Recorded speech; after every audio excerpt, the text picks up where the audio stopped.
Welcome to Voyager LCAR's menu system.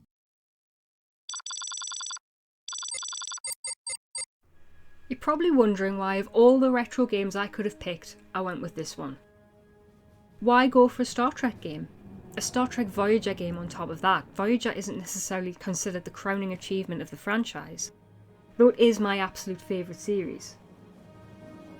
But what prompted me to go back to a game I haven't thought about since, 2006 according to an old save file, which I may add is 5 years after the series ended. So why? Why go back?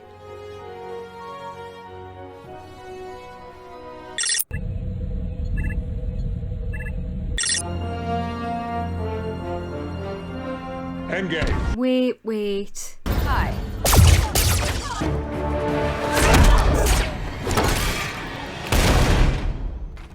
That's why.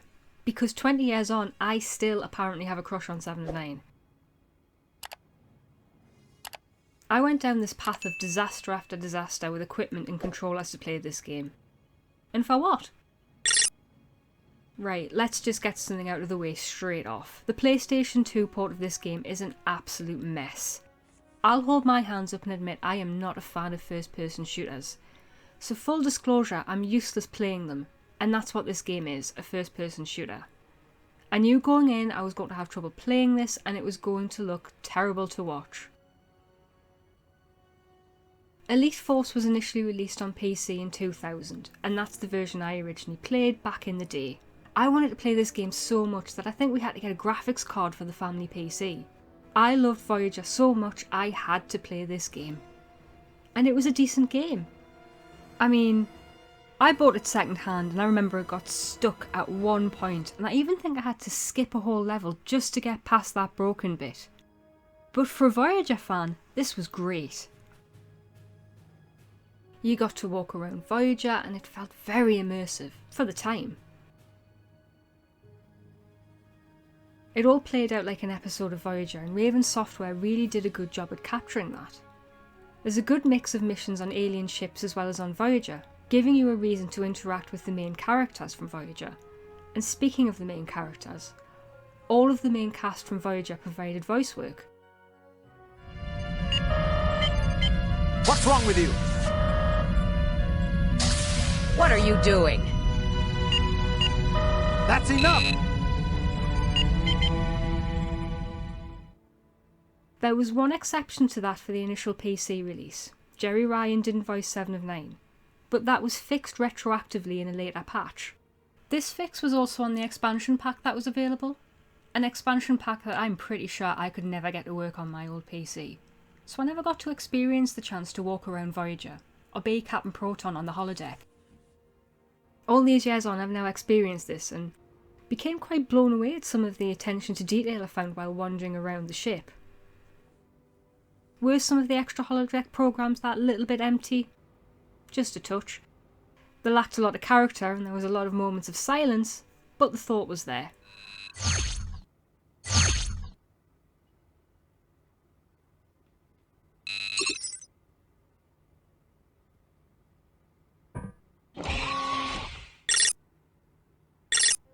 Elite Force reviewed relatively well on the PC version.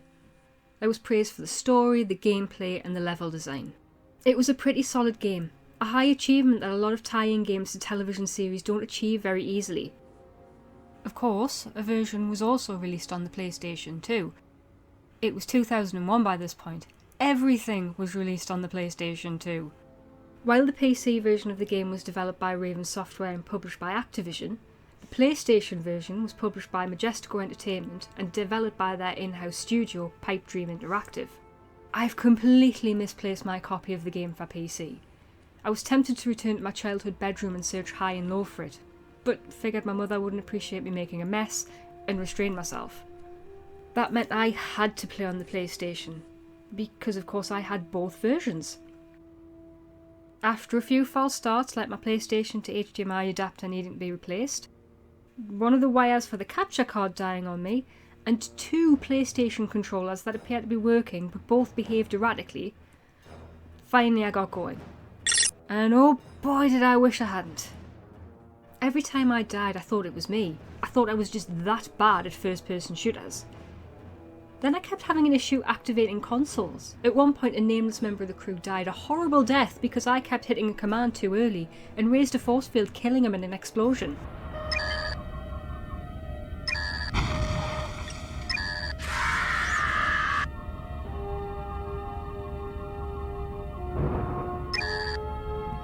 And you just kind of walk away from this.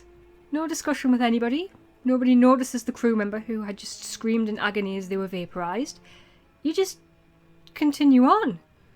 The character you play as, Ensign Monroe, is initially portrayed as a bit of a loose cannon, but seriously. Cold. Stone cold Monroe. I mean, the alternative in this situation was just blowing myself up because I could never hit that button in time to save both of us. But I was dying a lot and I barely got past the opening credits. Give me a break.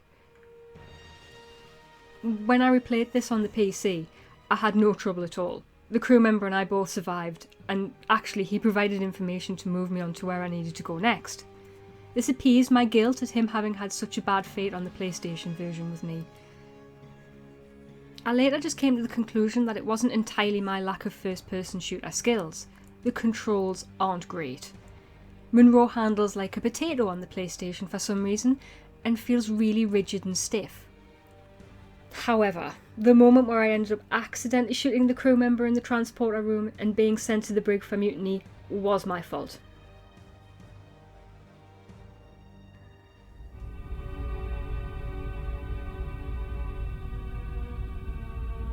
Guess that means our woodwind choir concert is off.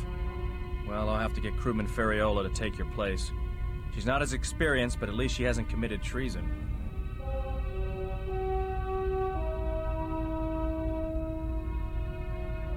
I've never felt more chastised, but it was a nice touch to portray an existing relationship by one of the regular characters and the player character.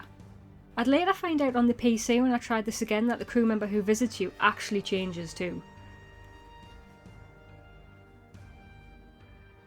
I don't think it can be argued that this looks good. I initially just thought, wow, this game has not aged well. However, after yet another death, this time within seconds of boarding my first alien ship, I decided I was done and managed to go and get a copy of the PC game. Visually, it's the far superior version of the game. You can see who each member of the crew is supposed to resemble at least. Monroe still looks completely emotionless, but we'll put it down to early 2000s graphics.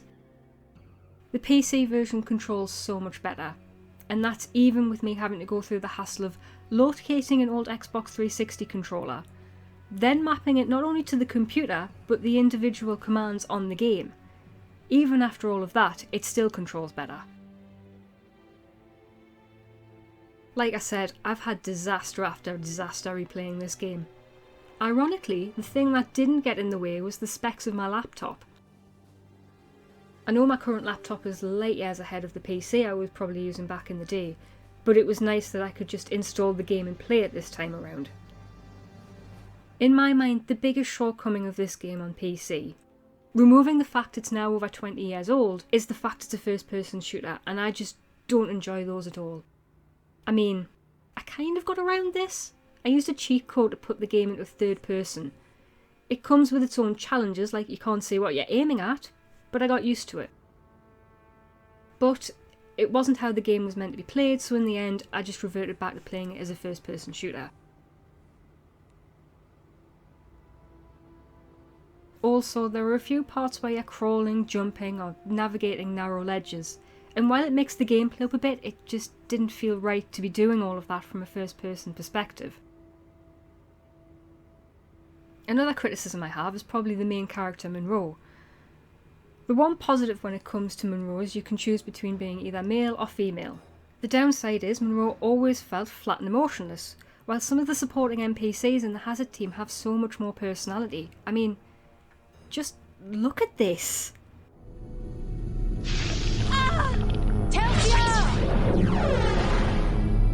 No. What happened? She just disappeared. Some kind of energy field. From that pod.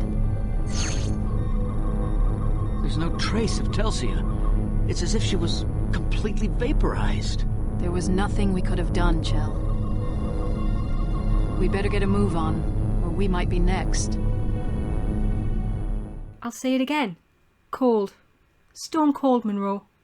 It's unfortunate that your participation in this world is via an almost emotionless drone, especially when the story is better than that.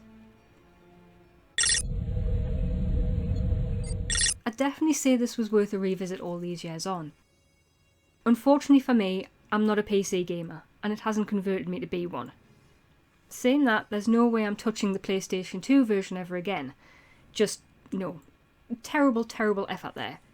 Remove the fact it loses so much visually from its PC counterpart due to the hardware, it just doesn't control well. Elite Force did do well enough to actually warrant a sequel on PC. It was after Voyager and the film Star Trek Nemesis, so you're actually aboard the Enterprise E, serving under Picard rather than Janeway. I played it, but not being aboard Voyager took most of the enjoyment away from me. I only stuck with the first-person shooter because it was set on Voyager. They also removed the option to select the gender of Monroe, so it didn't feel like a continuation in my mind, as I was sort of playing as a different character. While Elite Force 2 reviewed somewhat favourably, it was a commercial failure, which would explain why there aren't a string of these games.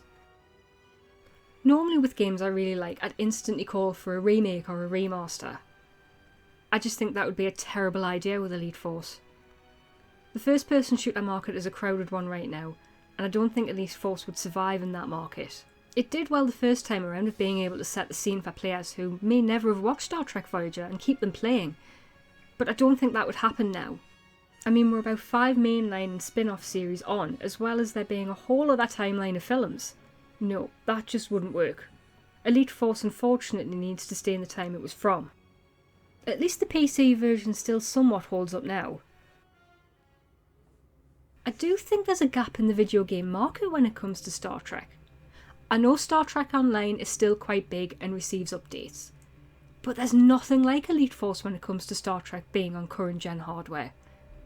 I think there's a good argument for an action-packed first or third-person Star Trek game to be made right now. I know since the second series of Picard finished there's been a lot of call for a 7 of 9 spin-off. And good god yes, let's have that. But how awesome would a 7 of 9 spin-off game be? Set it during her years as a Forest Ranger?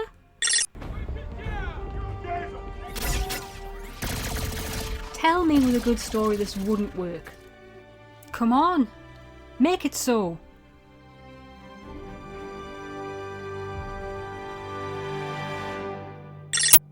Logging off LCAR's menu system. Thanks for watching.